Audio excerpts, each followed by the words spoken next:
वालेकुम दोस्तों की हाल चाल है जनाब। तुसीं वेखदे पे गुलाम अहमद टीवी ते मैं तुहाडा मेजबान हाजी गुलाम अहमद। दोस्तों सब तो पहले अपने चैनल नूं करना सबसक्राइब ते नाल लगे बेल आइकन नूं करना क्लिक ताकि साडी अच्छी ते नवीं वीडियो दा नोटिफिकेशन हमेशा ही तरह वीरा भरावां नूं मिलदा रहे। सब तो पहले अज जनाब एक दूजा सूबे की माई की वीडियो लैके आया। अल्लाह के फजलो करम नाल मेरा कैमरामैन अपने कैमरे की नज़र नाल भरावां नूं पूरा माई दा जनाब दीदार करवाएगा। बाकी मेरे वीरा ने शुरू तो लैके आखिर तक वीडियो जरूर वेखनी है, फिर ही जनाब पता लगेगा कि मझ आया जनाब किन्ने दिन लेंदी है, किन्ना मालक मुल करता है। अगे चल के सारियां गल्लां मालक तो सांझियां लैके देवांगे। बाकी मझ दा कद अल्लाह दे फजल नाल पूरा लाम चंगी। जिस भाई ने 2 मझां रखनियां ने मेरा तो मशवरा ही होगा भरावां नूं इक्को ही मझ रख लवे अल्लाह दे फजलो करम नाल। बाकी गल्लां नाल नहीं भरावां दे शौक सफर करके कराए जाते हैं। खप्पे का हवाना कुल्ली तो लैके ते साठ तक हवाना लत्तां च जनाब फुट बार लाई खड़ी है। बाकी जनाब मझ अल्लाह दे फजल नाल पत्थर जगह ते चारे खुर माशाअल्लाह साफ जिवें घोड़ियां दे सुंभ हुंदे ने। मेरे भरा अल्लाह दे फजल नाल वीडियो गौर नाल वेखणगे। मझ जनाब कोई नीवी नहीं कोई उच्ची नहीं माशाअल्लाह आपदी पत्थर जगह ते खड़ी है। कोई जनाब खिच नहीं पाई, कोई 4-5 रस्से नहीं पाए। बाकी जैनमन हवाना अल्लाह दे फजलो करम नाल खप्पे दा हवाना लत्तां तो गिठ बार ओना हवाना माशाअल्लाह अगे ओना ही पिछे। बाकी मेरा कैमरामैन अपने कैमरे की नज़र नाल भरावां नूं तसल्ली नाल विखा रहा है। अल्लाह दे फजलो करम नाल भरावां दे शौक अल्लाह दे फजल नाल पूरे करावणे ने। बाकी लैणे देने मुकद्दर मझ दूसरा सूआ जैनमन गल्लां अल्लाह दे फजल नाल लत्तां तो फुट बार फुट हवाना चौड़ा। बाकी जनाब पूरी बरीक जिवें रेशम का कपड़ा होंदा है खुदा खुला अल्लाह दे फजल नाल। पूछल जिवें डोर हुंदी है। मझ दा कद अल्लाह दे फजल नाल पुरानियां मज्जां जिस तरह जनाब बड़े बड़े फार्मां ते फिरदियां होंदियां ने माशाअल्लाह। बाकी माशाअल्लाह ते माशाअल्लाह दे कमेंट वीरां ने जरूर करने ने। सोहना थण पूरी विरल चारे थण माशाअल्लाह चौ नुकरां ते कोई जनाब लब नहीं कोई कुछ नहीं अल्लाह दे फजल नाल सीधा हवाना अल्लाह दे फजल नाल।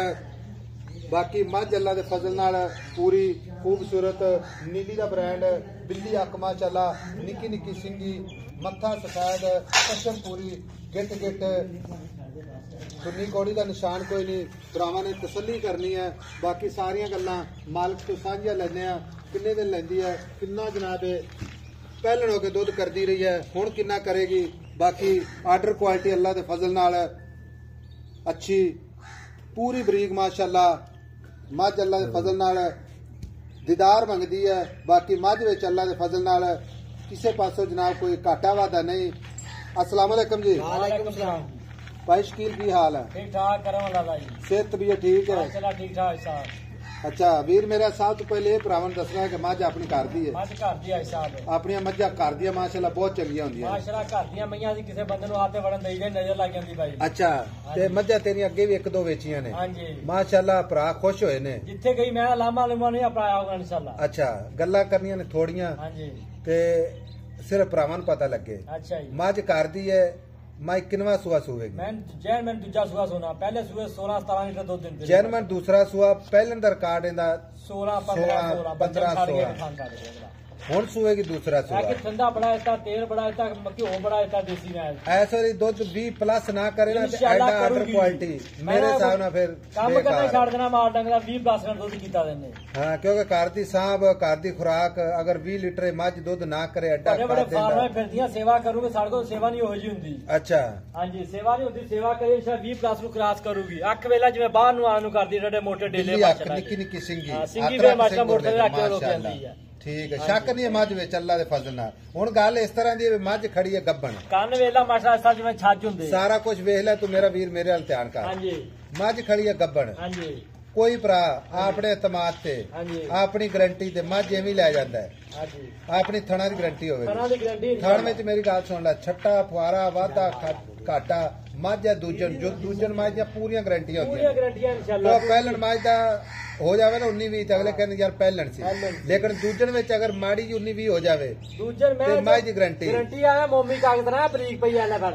अच्छा बरीक माशाअल्लाह लंबी उच्ची वेला ना उच्ची ना नीवी किते पासे लोड नहीं की ਕਿੱਡੀ ਮੈਂ ਮਾਸ਼ਾ ਪੂਰੀ ਸ਼ਾਹ ਤੋਂ ਚੈੱਕ ਪੈਣੀ ਹੈ ਤੇ ਅੱਛਾ। ਸ਼ਾਹ ਤੋਂ ਦੂਈ ਪਾਉਣ ਦੀ ਕੋਸ਼ਿਸ਼ ਕੀਤੀ ਸ਼ਾਹ ਤੋਂ ਉਲਟ ਜਾਣੀ ਨਹੀਂ ਅੱਲਾ ਦੇ ਹੁਕਮ ਨਾਲ ਇਨਸ਼ਾਅੱਲਾ ਭਰਾ ਭੇਜਦੇ ਨੇ ਬੜੇ ਇਹ ਸਪੈਸ਼ਲ ਗੱਲ ਚ ਕੱਲੀ ਜਾਣੀ ਹੈ ਜਿਹੜੇ ਭਰਾ ਸਾਡੇ ਨਾਲ ਜੁੜੇ ਹੁੰਦੇ ਨਾ ਹਾਂਜੀ। ਆਈ ਸਮਝ ਅੱਲਾ ਦੇ ਫਜ਼ਲ ਨਾਲ ਜਾਂ ਜਿਹੜੇ ਮਾਲ ਖਰੀਦਦੇ ਚੌੜੀ ਮੈਂ ਚੈੱਕ ਕਰੋ ਕਿੰਨੀ ਹੈ ਲੰਮੀ ਚੈੱਕ ਕਰੋ ਮੈਂ ਦੀ ਕੰਨੀ ਚੈੱਕ ਕਰੋ ਧੁੰਨੀ ਚੈੱਕ ਕਰੋ ਕੌਲੀ ਚੈੱਕ ਕਰਾਓ ਹੈ ਹੀ ਨਹੀਂ ਕੌਲੀ ਧੁੰਨੀ ਤੇ ਅੱਛਾ ਭਰਾ ਮੇਰਾ ਗੱਲ ਇਸ ਤਰ੍ਹਾਂ ਦੀ ਮਾਸ਼ਾਅੱਲਾ ਮਾਈ ਤੇਰੀ ਅੱਲਾ ਖੈਰ ਕਰੇ ਬਾਦ ਜਿਵੇਂ ਵੇਖੀ ਨਾ ਕਿਵੇਂ ਲਾਸ ਕਰਦਾ ਮਾਸ਼ਾਅੱਲਾ ਸਾਰਾ ਕੁਝ ਠੀਕ ਹੈ ਇੱਧਰ ਹਾਂਜੀ ਆਉਣ ਦੀ ਰਿਕਾਰਡ ਠੀਕ ਹੈ ਵੀਡੀਓ ਤੇਰੀ ਚੱਲੇਗੀ ਹਾਂਜੀ ਥਣਾ ਦੀ ਗਾਰੰਟੀ ਥਣਾ ਦੀ ਗਾਰੰਟੀ ਦੂਸਰਾ ਸੂਆ ਹਾਂਜੀ ਦਿਨ ਕਿੰਨੇ ਲੈਂਦੀ ਹੈ ਦਿਨ ਅੱਜ ਲੈਂਦੀ ਆ 5-4 ਦਿਨ 5-4 ਦਿਨ ਲੈਂਦੀ ਹੈ ਬਰੀਕ ਹੈ ਮੋਮੀ ਕਾਗਜ਼ ਲੈ ਠੀਕ ਟਿਸ਼ੂ ਪੇਪਰ ਅੰਗੇ ਪੁੱਛਲ ਚੈੱਕ ਕਰੋ ਬਰੋੜ ਕੇ ਬੰਦਾ ਭਾਗੀ ਸੇ ਮਰਾਲ ਵਾਲਾ ਛੱਡ ਤੇ ਇੱਕ ਵਾਰੀ ਮਾਈ ਟੂਰ ਤੇ ਵਿਖਾ ਪਹਿਲੇ ਸਾਨੂੰ ਮਾਈ ਨੂੰ ਟੂਰ ਦੇ ਜਿੱਧਰ ਜਾਂਦੀ ਹੈ ਅੱਛਾ ਥਣਾ ਦੀ ਗਾਰੰਟੀ ਹਰ ਦੂਸਰਾ ਸ਼ਾਦੀ ਸੂਆ ਗਾਰੰਟੀ ਇਨਸ਼ਾਅੱਲਾ ਹਰ ਸ਼ਾਦੀ ਜਾਣਦੇ ਮਾਸ਼ਾਅੱਲਾ ਲਓ ਜੀ ਟੁਰਦੇ ਫਿਰਦੇ ਵੀ ਭਰਾਵਾਂ ਨੂੰ ਤਸੱਲੀ ਨਾਲ ਵਿਖਾਵਾਂਗੇ ਤਾਂ ਕਿ ਕੋਈ ਵੀਰ ਅੱਜ ਇਹ ਨਾ ਕਵੇ ਕਿ ਸਾਹਿਬ ਵੀ ਮੱਝ ਜਨਾਬ ਤੁਸੀਂ ਜਨਾਬ ਇਹਨੂੰ ਖਿੱਚਾ ਤਰੋਈ ਕੀਤੀ ਹੈ ਅੱਲਾ ਦੇ ਫਜ਼ਲ ਨਾਲ ਕੋਈ ਦੂਸਰੀ ਗੱਲ ਨਹੀਂ ਅੱਛਾ ਵੀਰ ਮੇਰਾ ਗੱਲ ਇਸ ਤਰ੍ਹਾਂ ਦੀ ਮੱਝ ਹੁਣ ਆਪਾਂ ਵੇਚਣੀ ਠੀਕ ਹੈ ਮੱਝ ਦੇ ਪਿਆਰ ਮੁਹੱਬਤ ਵਾਲੇ ਜਿਹੜੇ ਪੈਸੇ ਲੈਣੇ ਨੇ ਐਸਾ ਮੁੱਲ ਕਰਵਾਈਆ 5.5 ਲੱਖ ਰੁਪਏ ਮੁੱਲ ਆਪਾਂ ਨਹੀਂ ਕਰਵਾਉਣਾ ਅੱਛਾ। ਜਿੱਥੇ ਮੱਝ ਵੇਚਣੀ ਹੈ ਜਿੱਥੇ ਮੱਝ ਵੇਚਣੀ ਆ ਅੱਛਾ ਇੱਕੋ ਹੀ ਗੱਲ ਕਰਦੇ 5,05,000 ਰੁਪਇਆ 5 ਲੱਖ 5 ਦਾ ਕੀ ਹਿਸਾਬ ਇੱਕੋ ਹੀ ਗੱਲ ਕਰਕੇ ਇੱਕੋ ਹੀ ਪੱਕੀਆਂ ਹੀ ਪੱਕੀ ਗੱਲ ਕਰ ਪੱਕੀ ਵੀਡੀਓ ਹੋਣੀ ਹੈ 19-21 ਨਹੀਂ ਕਰਾਉਣੀ ਨਹੀਂ ਹੁੰਦੀ 4,90,000 ਰੁਪਇਆ ਕਿਸੇ ਨੇ ਇੰਨਾ ਵੀਡੀਓ ਮੈਂ ਨਹੀਂ ਮੁੱਲ ਨਹੀਂ ਲਾਇਆ ਚਾਹ ਆਪਾਂ ਮੈਂ ਵੇਚਣੀ ਹੈ 4,90 ਦੀ ਕਿ ਮਜਬੂਰੀ ਆ ਆਪਾਂ ਨੂੰ 10-20,000 ਘੱਟ ਵੱਧ ਵੀ ਹੋ ਗਿਆ ਖੈਰ ਆਪਾਂ ਮੈਂ ਵੇਚਣੀ ਹੈ 490 ਦੀ 4,90 ਦੀ ਫਾਈਨਲ ਮੈਂ ਦੇਣੀ ਹੈ ਗੱਲ ਸੋਹਣੀ ਕੀਤੀ ਅੱਲਾਹ ਤਾਲਾ ਇਨਸ਼ਾਅੱਲਾ ਵੇਚੇਗਾ ਹਾਂ ਸਾਹਿਬ ਤੂੰ ਵੀ ਕਈ ਵੀਡੀਓ ਲਾਈਆਂ ਇੰਨਾ ਮੁੱਲ ਕੋਈ ਨਹੀਂ ਬੰਦਾ ਲਾਂਦਾ ਆਪਾਂ ਨਾ ਹਾਂਜੀ ਕਿੱਡੀ ਮੈਂ ਟਰਾਲੇ ਜਿੱਡੀ ਮਾਸ਼ਾ ਮੁੱਲ ਵੇਖਣਾ ਲਾਇਆ 4,90,000 ਕੋਈ ਪ੍ਰਾਣ ਬਿਆਨਾ ਕਰਾ ਦਿੰਦਾ ਆਪਾਂ ਨੂੰ ਤੇ ਟੋਕਰ ਕਰਾ ਦੇ ਸੂਈ ਤੋਂ ਲੈ ਜਾਗਾ ਕੋਈ ਮਸਲਾ ਹੀ ਨਹੀਂ ਭਾਈ ਰੋਕ ਲੇਗਾ ਰੋਕ ਲੇਗਾ ਸਾਹਿਬ